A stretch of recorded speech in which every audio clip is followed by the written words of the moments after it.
Selamat pagi buat kita semua. Perkenalkan, nama saya Rahayu, saya dari kelas 10 IPA 3. Di sini saya akan mempresentasikan tentang Echinodermata. Pertama-tama saya akan menunjukkan gambar bintang laut, dan yang kedua ada gambar Echinoidea atau landak laut, Ophiuroidea atau bintang ular, Holoturoidea atau teripang, dan Crinoidea atau lili laut. Nah, apakah teman-teman tahu apa itu Echinodermata? Echinodermata yaitu dari kata bahasa Yunani echinos yang artinya duri, derma yang artinya kulit. Dapat disimpulkan Echinodermata adalah hewan berduri. Di sini saya akan membahas ciri-ciri umumnya. Yang pertama yaitu triploblastik, tubuh simetri bilateral saat larva dan simetri radial setelah dewasa.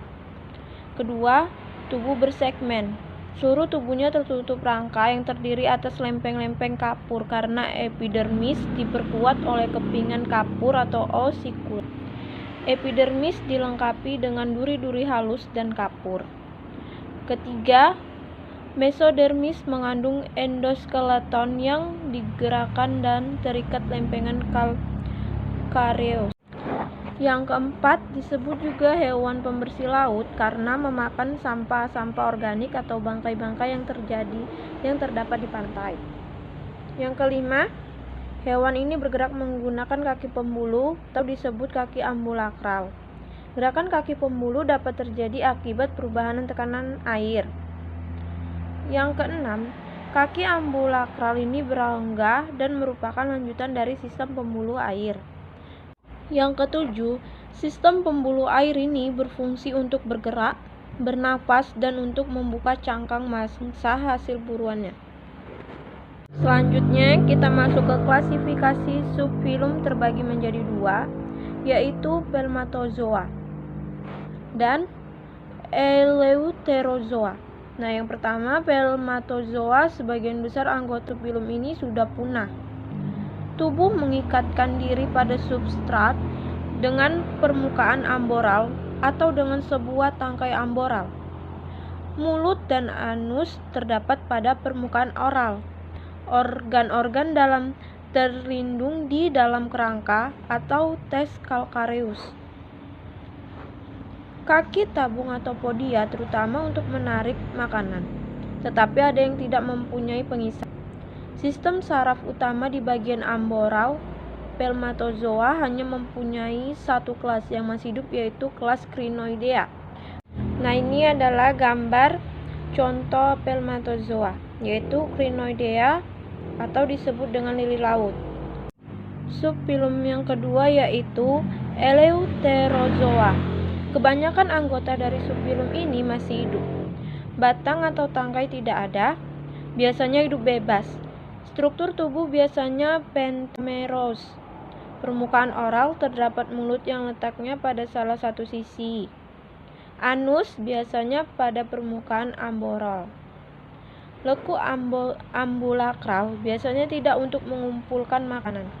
Dan kaki tabung dengan pengisap utamanya untuk organ lokomotori. Sistem saraf utama adalah oral. Subfilum ini meliputi 4 kelas, yaitu Holoturoidea, Echinoidea, Asteroidea, dan Ophiuroidea. Nah, ini adalah contoh gambar dari filum Eleutherozoa. Yang pertama yaitu ada Holoturoidea atau disebut teripang. Dan yang kedua ada Chinoidea atau disebut bulu babi. Dan yang ketiga ada Asteroidea atau bintang laut. Dan yang keempat ada Ophiuroidea atau bintang ular. Selanjutnya kita masuk ke klasifikasi Echinodermata. Nah, yang pertama kita masuk ke kelas Crinoidea. Ciri-cirinya itu pertama, tubuh bentuk bunga lilia, hidup di laut, dalam, dan dangkal. Dan yang kedua, tubuh terdiri atas mangkuk disebut dengan clade, dan tubuh oral atau disebut tegmen dan struktur. Dan yang ketiga, melekat pada substrat dengan ciri atau cirrus. Yang keempat, mulut di sebelah anus. Dan yang kelima, lekuk ambulakral terbuka, ada madreporit, spina, dan pedicellaria. Dan yang keenam, lengan-lengan dapat digerakkan, umumnya bercabang-cabang, biasanya berjumlah 5 atau 10, atau tanpa spina. Nah, ini adalah gambar contoh dari kelas Crinoidea, yaitu Tilocrinus pinnatus. Yang kedua, kita masuk ke kelas Asteroidea. Ciri-cirinya: 1. Bentuk tubuh seperti bintang dan pentagonal, dengan diskus sentralis dan 5 radi atau lengan. Dan yang kedua, pangkal lengan membesar yang makin kecil dan ujung meruncing. Ketiga, setiap lengan terdapat lanjutan koilom dan alat-alat dalam. Yang keempat, permukaan amboral ada spina atau disebut dengan duri tumpul, yang di sekitarnya ada papulae. Yang kelima, rahang dapat membuka dan menutup untuk pembersih debris dan perangkap mikroorganisme. Yang keenam, tengkel peraba pada tiap ujung lengan, sifatnya lunak dan berbintik. Contohnya yaitu Nah, ini adalah contoh gambar dari kelas Asteroidea, yaitu Astropecten diplicatus atau bintang laut 2 duri. Yang kedua yaitu Phanerozonia, dan yang di sampingnya yaitu ada Spinulosa, dan yang di bawah yaitu ada Forcipullata. Nah, itu adalah contoh-contoh dari kelas Asteroidea. Nah, di sini kita akan membahas kelas yang ketiga, yaitu Ophiuroidea. Ciri-cirinya: pertama, tubuh pipi dengan diskus sentralis bersegi 5 atau bulat. Yang kedua, lengan biasanya 5, ramping, halus, sama besar dan fleksibel. Dan yang ketiga, tidak ada lekung ambulakral. Dan yang keempat, tidak ada pedicellaria. Dan yang kelima, larva Pluteus yang berenang bebas. Yang keenam, sistem ambulakral atau pedia tanpa ampula dan batil penghisap. 5 pasang podia dekat mulut berguna untuk memasukkan makanan ke mulut. Gerakan lebih cepat dari kelas lainnya. Nah, ini adalah contoh dari kelas Ophiuroidea, yaitu ada Ophiurae atau Ophiotrix sp. Yang kedua, ada Euryale atau Asteronix sp. Yang keempat yaitu kelas Echinoidea atau disebut juga dengan bulu babi. Ciri-cirinya ya, pertama, tubuh bulat atau oval tanpa lengan. Dan yang kedua, tubuh di cangkang endoskeleton dari lempeng calcareus yang rapat, tertutup pula oleh spina atau duri yang dapat digerakkan. Dan yang ketiga, podia atau kaki tabung, keluar dari lubang dari lempeng ambulakral yang berfungsi untuk pergerakan. Dan yang keempat, mulut di oral yang dikelilingi peristomium. Dan yang kelima, anus amboral dikelilingi oleh periprox. Yang keenam, leku atau celah ambulakral tidak ada pedicellaria, bertangkai dengan 3 japit. Nah, ini adalah contoh dari kelas Echinoidea. Yang pertama ada Lepidocentroidea atau Sperosoma sp. Dan yang kedua ada Aulodonta atau Astropyga sp. Dan yang ketiga ada Camarodonta. Dan yang keempat ada Arbacia punstulata atau disebut dengan landak laut. Nah, kita memasuki kelas yang terakhir, yaitu kelas Holoturoidea. Ciri-cirinya: yang pertama, tubuh simetri bilateral, biasanya memanjang. Yang kedua, mulut terletak pada satu ujung dan anus pada ujung lain atau bisa disebut dengan posterior. Dan yang ketiga, dekat mulut ada tentakel.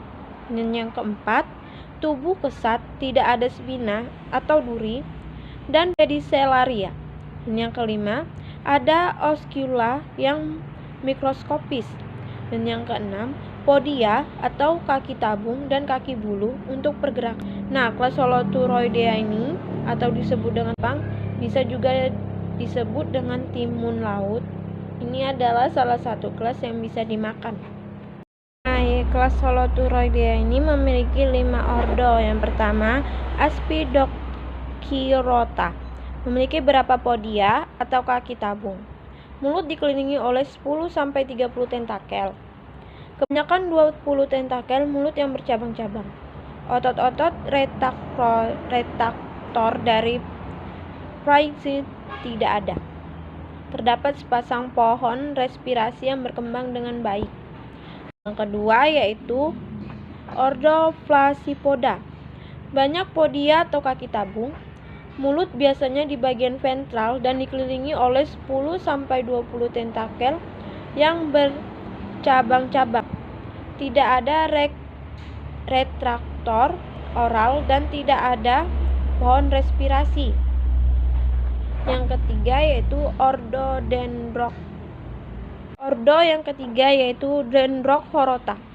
Podia atau kaki tabung banyak. Tentakel oral dendritik atau bercabang-cabang seperti cabang-cabang pohon. Terdapat retraktor oral. Ada pohon respirasi. Nah, ordo yang keempat yaitu Molpadonia. Podia atau kaki tabung tidak ada kecuali sebagai papila anal. Tentakel oral berbentuk jari. Tidak memiliki retraktor oral. Mempunyai pohon respirasi.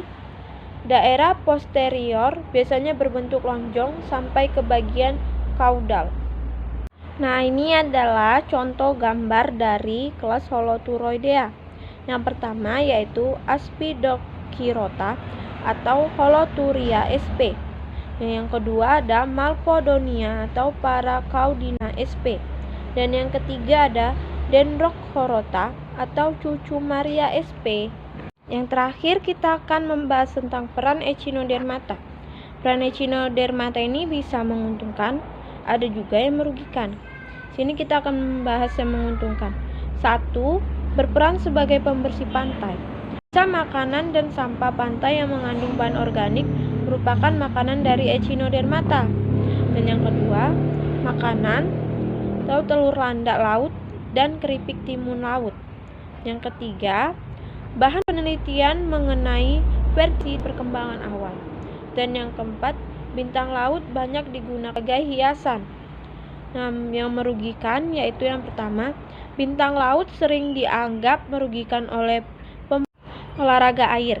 Karena duri bulu babi dan landak laut yang beracun bisa menyebabkan kematian jika tidak ditangani secara cepat.